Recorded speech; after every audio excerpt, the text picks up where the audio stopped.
Guys, আজকে আমার নাম আনসা আফরিন মিষ্টি।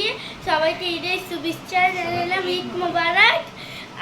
আমি আজকে বাদামের কটকটি বানাবো। এখানে কড়াই গরম হয়ে গেছে, এখন আমি বাদাম দিব এটাতে।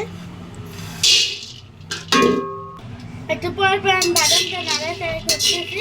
এখনো কটকটির জন্য বাদাম ভুনা হয়নি, যখন হবে তখন দেখাবো। এটা ভাজা ভাজা হয়ে গেছে, এখন আমি নামাই দিব। এটা একটু নামাই দিব।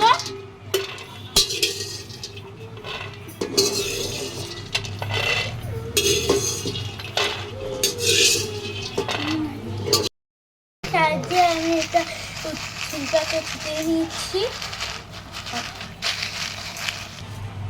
এই যে আমি এখানে দুধ দিয়েছি, এখন অল্প একদম পানি দিব। একটু পর পর নাড়াচাড়ি আপনাকে উঠতেছি, না তো দুধটা নিচে লেগে যাবে। এখন হয়ে গিয়েছে, এটাতে এখন বাদাম ঢেলে দিব।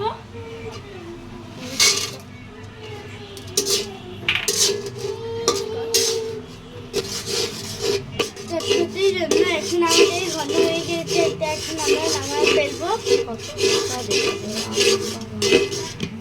এখন আমাদের কতটি জন্য হয়ে গেছে, এখন এটা আমরা নামায় ফেলবো। এখন আমরা এইসব প্লেটে বাইর করবো। দেখেন এটা কি সুন্দর জমে গেছে। এখন এটা 5 মিনিট রেখে রাখবো। 5 মিনিট পর আবার আসবো, আমরা খেতে পারবো 5 মিনিট পর। এটা এখন হয়ে গেছে, এখন আমি খেয়ে দেখবো কিরকম হয়েছে। হ্যাঁ, বহুত টেস্ট হয়েছে। আপনারা বাড়িতে বানাবেন, লাইক সাবস্ক্রাইব কমেন্ট দিবেন, আরও চ্যানেল নিয়ে আসবো আপনাদের মাঝে। এখন হয়ে গেছে আমাদের, লাইক সাবস্ক্রাইব কমেন্ট দিবেন, নতুন নতুন আরও ভিডিও নিয়ে আসবো। ভালো লাগলে লাইক সাবস্ক্রাইব কমেন্ট। আল্লাহ হাফিজ।